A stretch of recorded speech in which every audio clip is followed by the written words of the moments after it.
Allah itu ya tadi menunggu kita kembali. Gimana cara kita kembali? Sedangkan kita nih nggak tahu caranya mau kembali kepada Allah, ya kan? Paling simpelnya, kamu tuh harus bisa dekat dengan orang baik, orang soleh. Dengan orang soleh, kamu dekat dengan mereka, dengan orang alim, alim ulama, para ustadz, para kiai, para habaib. Kamu dekat dengan mereka. Ana yakin berkat barokah yang ada pada diri mereka, rahmat yang ada, yang Allah taruh di dalam diri mereka, itu bisa merubah sesuatu yang tidak mungkin menjadi mungkin, sesuatu yang tidak baik menjadi baik. Sejarah, ana pernah dapat cerita dari guru ana, Kiai Zaim itu pernah bercerita tentang seseorang ahli maksiat yang masuk surga hanya karena dia itu cinta kepada orang yang cinta kepada Allah Subhanahu wa taala. Dia ahli maksiat nih, Dia ahli maksiat. Iya, ketika si ahli maksiat ini meninggal dunia, ditanya di alam kubur nggak bisa jawab. Marrobuka wa man nabiyuka. Nggak bisa jawab sama sekali. Terus kata malaikat, wah ini jelas sudah pasti masuk neraka sudah kan. Tapi kata Allah, wahai malaikat tunggu dulu. Tanya dulu, apakah di dunia dia pernah duduk bersama kekasihku para alim ulama? Lalu ditanya sama malaikat, apakah kamu di dunia pernah duduk dengan alim ulama, dengan orang-orang soleh, dengan orang-orang alim? Dia jawab, tidak. Aku tuh duduknya ya sama ahli maksiat semua di klub malam, yang mabuk-mabukan, mencuri segala macamnya. Dia duduknya bersama itu. Akhirnya kata malaikat, wah jelas sudah pasti masuk neraka. Iya. Tapi kata Allah, coba tanya lagi, apakah di dunia dia pernah nyentuh, salaman, atau makan bareng, duduk makan bareng ulama, kekasihku, kata Allah. Ditanya sama malaikat, tidak pernah juga. Lalu Allah nyuruh tanya lagi sama malaikat, coba tanya namanya, kalau namanya sama dengan nama kekasihku, masukkan surga dia bersama kekasihku yang namanya sama. Contoh namanya Khalil, masukkan surga bersama Kiai Khalil Bangkalan. Namanya Asad, masukkan surga bersama Kiai Asad. Namanya Abu Bakar, masukkan surga bersama Habib Abu Bakar. Namanya Zaini, masukkan surga bersama Kiai Zaini. Namanya Saleh, masukkan surga bersama Habib Saleh, kan? Akhirnya ditanya, Mas Muk, siapa nama kamu? Dia jawab, Joni. Kok Joni Skandar? Akhirnya malaikat nggak ada ulama Joni gitu ya. Di kitab kuning Joni radhiyallahu anhu itu nggak ada kan. Akhirnya kata malaikat, udah pasti bersama itu. Akhirnya Allah katakan, udah kalau seperti itu masukkan ke dia ke dalam surga. Allah. Ini malaikat bingung juga nih. Atas dasar apa ini orang bisa masuk surga ya kan? Ahli maksiat, nggak pernah duduk sama alim antum, namanya nggak mirip. Bener. Tapi kata para malaikat, anta ta'lam bihali abdik. Engkau lebih tahu keadaan hambamu daripada kami. Akhirnya udah, pas mau dimasukin surga, ditanya sama malaikat Ridwan, siapa ini? Joni. Dilihat di daftar tamu ya kan, tamu surga, nggak ada yang namanya Joni. Ini kok bisa masuk surga kata malaikat Ridwan. Udah perintah dari Allah. Oh ya udah kalau Allah yang perintahkan kita masuk surga. Ketika itu malaikat Jibril dipanggil oleh Allah. Ketika dipanggil dikatakan oleh Allah Subhanahu wa taala kepada malaikat Jibril, wahai Jibril, tahukah kamu kenapa aku suruh kamu untuk masukkan Joni ke dalam surga? Tidak ya Rabb. Akhirnya Allah berkata, karena dia hidup di dunia dia hidup di dunia mencintai orang yang cinta kepadaku. Jadi si Joni ini cinta sama perempuan solehah yang cinta banget sama Allah Subhanahu wa taala. Tapi si Joni nggak berani ngungkapin cintanya kepada si perempuan karena dia sadar diri, dia itu ahli maksiat. Jauh lah berbanding terbalik sama orang yang dia. Tapi dia kagum dengan perempuan solehah itu, dengan ibadahnya, dengan kecintaannya kepada Allah, dia kagum cinta. Termasuk Anas bin Malik itu pernah mengatakan seperti ini, aku tidak ada hadis yang mengembirakan aku kecuali hadis yang berbunyi almar'u mar'a man ahab, bersama yang dicintainya. Itu Anas bin Malik saking girangnya itu dikabarkan kepada semua sahabat hadis itu. Akhirnya dengan hadis itu mungkin si Joni masuk surga berkah hadis itu. Dia masuk surga bersama orang yang dia cintai. Karena perempuan yang cinta kepada Allah Subhanahu wa taala. Maka bagi para pemuda-pemuda khususnya, jika kalian bingung cara kembali kepada Allah, jika kalian bingung bagaimana Allah bisa mengampuni dosa-dosa saya, sedangkan dosa-dosa saya itu banyak, saya ini ahli maksiat dan semacamnya. Jangan pernah putus hubungan dengan orang-orang soleh, dengan orang-orang alim. Dekatin mereka. Teman, jadikan teman. Ana di sini nggak pernah nganggap Ana itu sebagai guru, nggak. Kita itu sebagai teman, ngopi bareng. Kadang satu bareng-bareng. Iya, benar. Ngerokok, lu udah satu batang, kalau lagi pada nggak ada bareng-bareng. Ana anggap teman. Karena ketika kita anggap teman, bebas kita mau berbicara, mau sharing dan semacamnya, enak. Akhirnya kita bisa kasih masukan yang baik juga kan akhirnya. Seperti itu. Jaga hubungan dengan orang soleh, dengan orang baik. Biografinya Ustaz. Oh iya Tad, mungkin teman-teman di rumah, penonton setia podcast Majelis Hadiahku Mustafawi belum ada yang mengenal Ustadz lebih dalam. Ustadz itu sebenarnya siapa sih Tad? Pendidikannya dulu apa, mondok di mana, kok tiba-tiba bisa sama kita orang ini dipanggil Ustadz? Mungkin teman-teman di rumah belum ada yang tahu Tad. Coba dijelasin Kalau gitu. sejarahnya sih panjang aslinya. Simpel aja, kita bikin singkat aja. Ana jujur nggak ada cita-cita jadi ustadz tuh nggak ada. Tapi kok sekarang bisa jadi Ustadz Tad? Itulah Allah yang Oh, ada menentukan. jalannya Allah ya, qadarullah ya berarti itu. Padahal dulu Ana itu habis mondok nggak langsung jadi guru ngaji, nggak langsung jadi imam masjid dulu. Di Bali itu anak pertama kali ke Bali habis mondok di pondok pesantren Salafiyah Syafi'iyah Sukorejo Situbondo itu dengan pengasuh Kiai Haji Raden Ahmad Azaim Ibrahimi sekarang. Ana itu ke Bali dan langsung ke Bali itu bukan langsung jadi ustadz, bukan langsung rajin sholat ke masjid, enggak. Menikmati masa bebas. Oh, nggak malah kembali bukan untuk dakwah itu kan? Bukan, pengen menikmati masa bebas. Oh. Karena Ana tuh suka di bidang fashion dulu. Sehingga cita-cita Ana dulu pengen jadi model. Oh, Dan alhamdulillah di Bali tuh awalnya nyampe ke Bali udah ketemu sama orang, kenal, ngobrol. Jadi fotografer awalnya. Kembali jadi fotografer. Ya kita motoin orang-orang macam-macam. Bahkan sampai Ana pernah punya project sama orang gay. Dia itu Ana kenal di daerah Kute. Dia ngajak foto tapi dengan konsep di hotel, di dalam hotel. Dengan model ya pelukan, ciuman, masya Allah. Ana tolak tuh, nggak cari yang lebih aman. Ini karena kita punya basic kan. Bagaimanapun kita saat itu kita punya basic, kita tahu itu nggak baik kan. Hanya Ana tolak dengan cara-cara yang baik. Bilang ada mungkin yang lebih baik lagi. Soalnya lagi ada project juga sama orang lain. Mungkin nunggu selesainya dulu. Dulu Ana ganteng, cuman sekarang aja karena udah berkeluarga jadi nggak usah masih ganteng Tad, masih ganteng Tad. akhirnya Ana pernah juga foto sama perempuan, model perempuan yang buat foto-foto di media-media mereka jual-jual foto itu. Foto ya macam-macam. Ada foto kita lagi ini, cuman Ana alhamdulillah sebelum semua foto itu udah kehapus. Berarti Ustadz itu bisa dibilang selesai mondok nggak langsung dakwah ya Tat ya, kembali sama layaknya kita lah yang anak muda lah, sempat ngerasain dalam tanda kutip nakal sedikit juga ya Tat ya. Bahkan Ana dulu sering ke klub malam juga, setiap malam Ana ke klub malam. Cuman dulu niatnya gini, niat ke klub malam apa sih yang dicari orang di sana itu apa? Pengen tahu Asiknya hidup di dunia malam itu seperti apa. Masuk ke klub malam di daerah Kute itu ada Lexi, ada Pedis, ada hafal ya Ustadz ya. ada Ski Garden, ada VIP dan semacamnya lain-lain tempat. Kita udah masukin semua. Termasuk yang kalau dibilang paling besar di daerah Kute itu ya Ski Garden. Ski Garden Bali. Pernah masuk ke dalam dan pernah juga meminum apapun yang sudah ada di dalam. Tapi alhamdulillahnya nggak pernah bayar. Nggak pernah bayar Dika.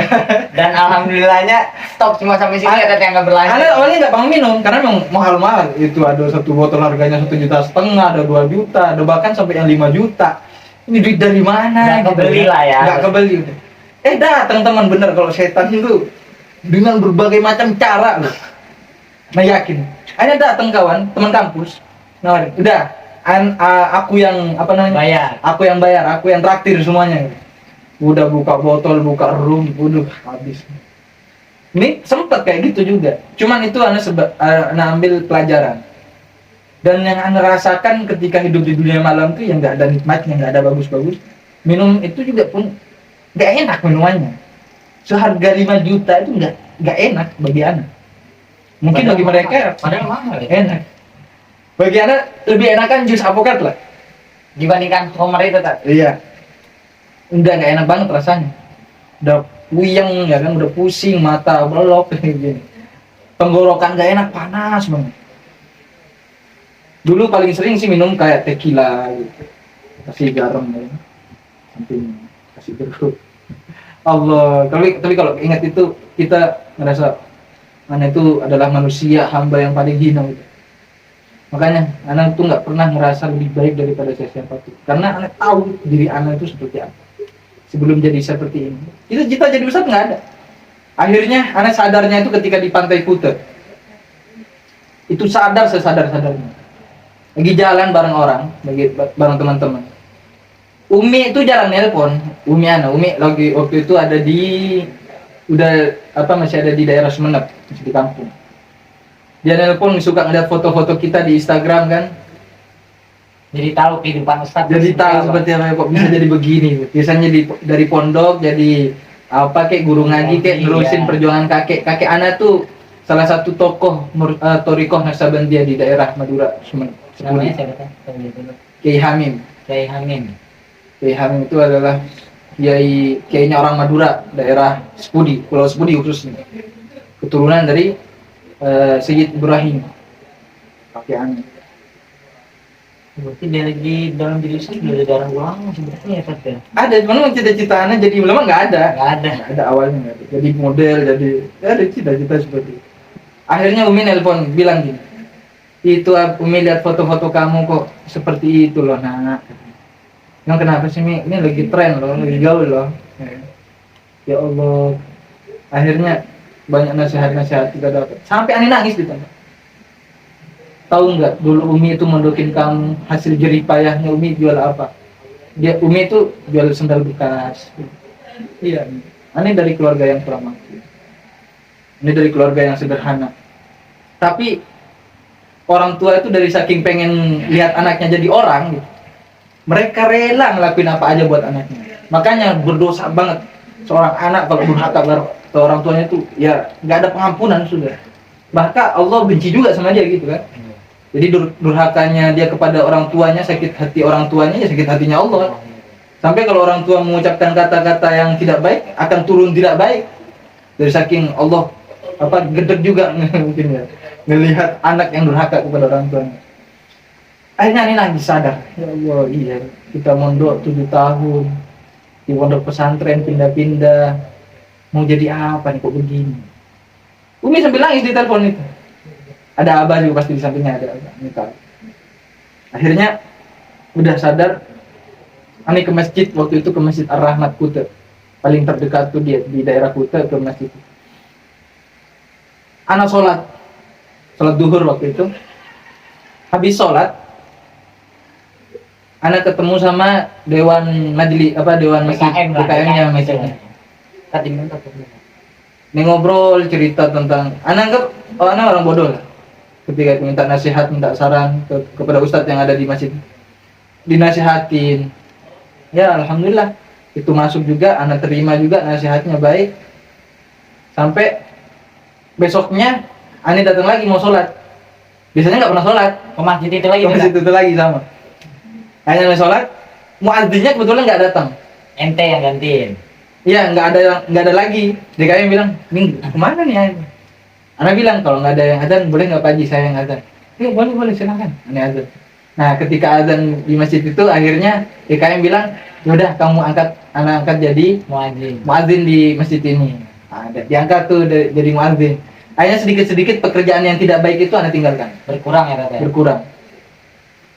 Setelah dapat jadi muadzin selama berapa bulan waktu itu, pas imamnya juga nggak ada pulang kampung. Nggak ada lagi yang dipasrahin, Ana disuruh maju. Jadi imam. Disenengin juga sama jemaah dan DKM, alhamdulillah diangkat jadi imam. Sampai menjadi marbot, jadi takmir di sana. Gajinya barokahannya anggap itu barokah karena anggap pekerja sholat itu bukan hal yang digaji kan.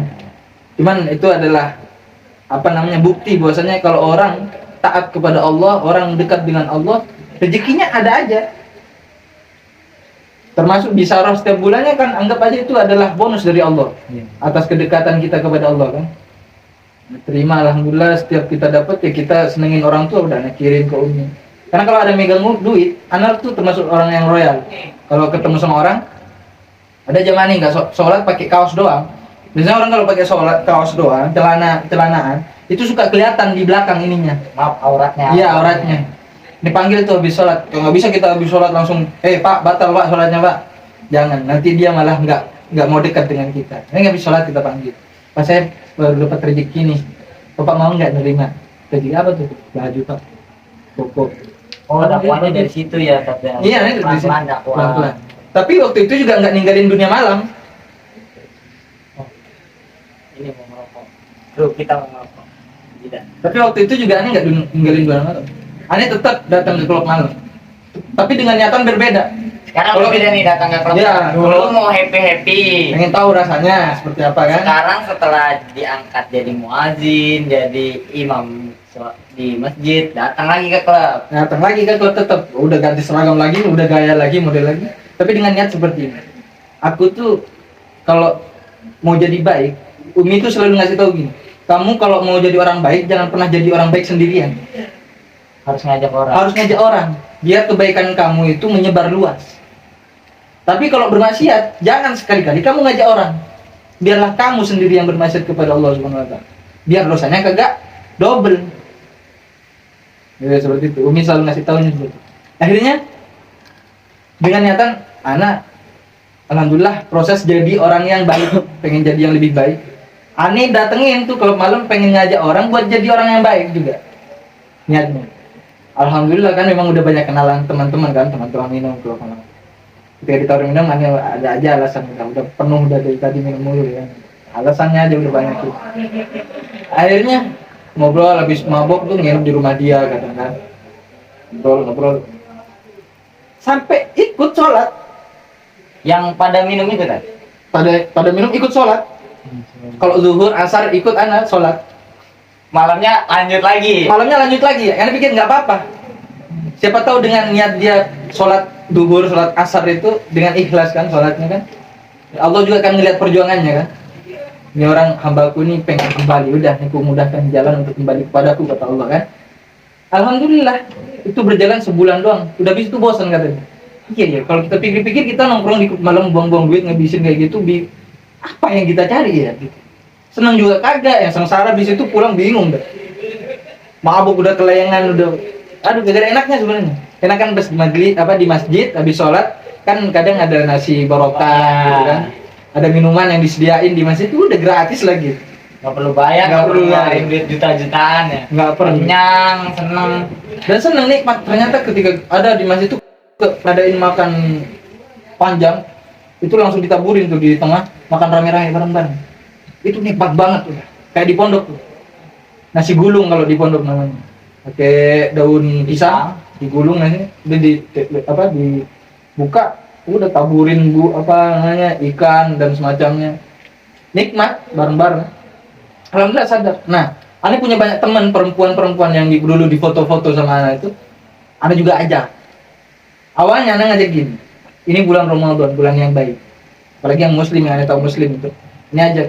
Ini bulan Ramadan, bulan yang baik. Ayo kita ngadain santunan anak yatim yuk. Akhirnya ngadain santunan anak yatim, kamu ajak teman kamu yang lain. Terkumpul 30 perempuan dan itu semuanya katanya teman Ana itu yang perempuan juga, ini semuanya yang 30 ini pekerja malam semua. Ana bilang mau ngumpulin anak yatim berapa? Gak usah banyak-banyak, 300 aja. 300 aja, tidak banyak katanya. Banyak. Bisa uang. 300 aja katanya. Ana bilang, emang satu anak yatim mau dikasih berapa? Ya, yang pastinya jangan mengecewakan anak yatim. Berapa? Kasih aja 300-an. Bayangin, 30 orang. 300 orang gitu. 300. Dan Ana bilang, ada pertanyaan seperti ini kan, Bang, emang kalau kita sedekah buat anak yatim dari hasil duit kita kerja malam boleh? Ana bilang boleh. Boleh tak? Ana bilang boleh.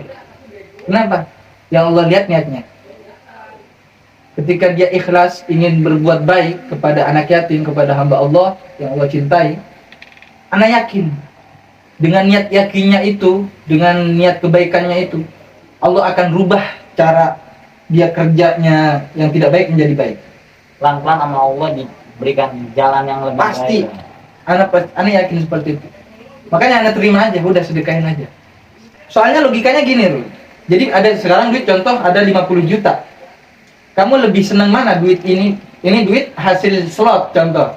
Main judi lah. Main judi. Ini duit 50 juta hasil slot. Kamu pilih mana? Duit 50 ini kamu kasih kepada teman kamu yang ahli maksiat. Ya, kamu tahu nih teman kamu maksiat juga, suka maksiat. Sama teman kamu yang suka ibadah kepada Allah Subhanahu wa taala. Saya kasih ke teman saya yang ahli ibadah.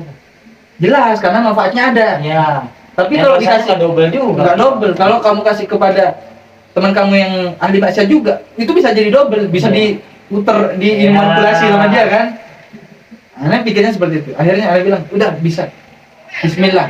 Allah tahu niat kita. Kita niat baik, semoga Allah rubah pekerjaan kita yang tidak baik itu menjadi baik. Akhirnya jalan kita buat majlis. Nama majlisnya apa? Majlis anak malam. Di Bali itu Di kan. Bali. Itu banyak remaja juga. Karena banyak teman anak yang kerja malam tuh dari masih umur 18 sampai 25-an masih. Banyak nih namanya anak. Kalau udah tua 30 40 ya ibu-ibu malam. Dan alhamdulillah sampai sekarang ana nggak tahu, ana udah lepas kontak karena waktu itu ana memang udah yakin pengen dakwah yang biasa aja. Karena jujur demi Allah, ketika kita dakwah seperti itu, hinaan, cacian, makian semuanya terlontarkan. Bahkan dari DKM sampai ana dipecat dari masjid gara-gara itu. Bukan dipecat, artinya mungkin kesadaran kamu bisa lebih luas lagi kalau di luar. Tapi kan mereka tidak tahu niat kita. Nahnu nahkumu bidzawahirullah yatawalla sarair. Manusia itu hanya bisa melihat dengan matanya. Ini mah orang ini lagi nyuri, dia kan hanya menilai orang ini lagi nyuri. Tapi dia nggak tahu. Ternyata dia udah 3 hari nggak makan. Yang dicuri itu yang memang orang pelit, pedekil gitu kan. Orang kaya gak ada otak gitu kan. Yang dia curi. Itu kalau di zaman Sayyidina Umar, ana yakin yang dihukum tuh bukan yang nyuri. Orang yang punya duit pelit itu tadi. Orang yang punya duit yang pelit tadi yang akan dihukum oleh Sayyidina Umar. Karena membiarkan saudaranya kelaparan. Kelaparan. Makanya manusia itu hanya bisa melihat dengan matanya. Kita dilihat di klub malam, ya udah mereka akan berpikir itu jelek sudah. Tapi dia kan nggak tahu isi hati kita. Niat kita dia nggak tahu kan. Itu yang tahu isi hati kita Allah Subhanahu wa taala. Ada, aneh pasrah. Ya Allah, jika ini memang yang terbaik, udah. Enggak apa, hanya berhenti dari masjid akhirnya. Udah jadi ustaz offline waktu itu. Apa jadi ustaz online? Pokoknya ada panggilan datang, ada Pak yang manggil datang, ada yang manggil datang, gitu aja ngontrak di luar. Enggak terikat dengan kontrak. Kalau di masjid kan dikontrak gitu. Sampai ketemu sama istri, kan ketemu dengan istri pun bukan di Masjid. bukan di masjid, di Instagram. Di Instagram. Jadi anak kan udah di Instagram waktu itu sering upload sesuatu yang baik tentang di masjid. Anak pernah ngislamin orang juga, orang Australia, orang Pakistan, orang Brazil, Prancis, pokoknya orang luar negeri lah. Anak pernah islamin 3. Yang pertama yang kenal orang Australia, orang Prancis, sama waktu itu ada satu lagi England. Itu masuk Islam di tangan anak. Karena dia mau nikahin anak majelis anak tadi, yang perempuan itu. Jadi dibawa ke tempat kita, udah kita islamin, udah dapat sertifikat. Waktu itu ada sertifikat Islam, tanda dia masuk Islam, udah kita kasih. Alhamdulillah. Karena durasi, kita lanjut episode 3 terkait nanti cerita Ustadz waktu di Bali ya. Sampai jumpa di pertemuan berikutnya. Di follow. Jangan lupa follow Instagram kita, ada di @Majelis Adiyahul Mustafawi. Jangan lupa di subscribe dan di like video ini untuk membantu teman-teman kita dan kitanya juga lebih semangat bikin konten-konten terkait mengingatkan agama ke teman-teman yang lain. Kesimpulan hari ini adalah jangan berhenti berbuat baik walaupun diri Anda tidak baik. Ya, dari kami. Terima kasih Ustadz atas waktunya. Jangan bosan-bosan memberi tausiah dan ya jangan kepada kami lah yang muda-muda. Ustadz, terima kasih. Assalamualaikum warahmatullahi wabarakatuh. Waalaikumsalam warahmatullahi wabarakatuh.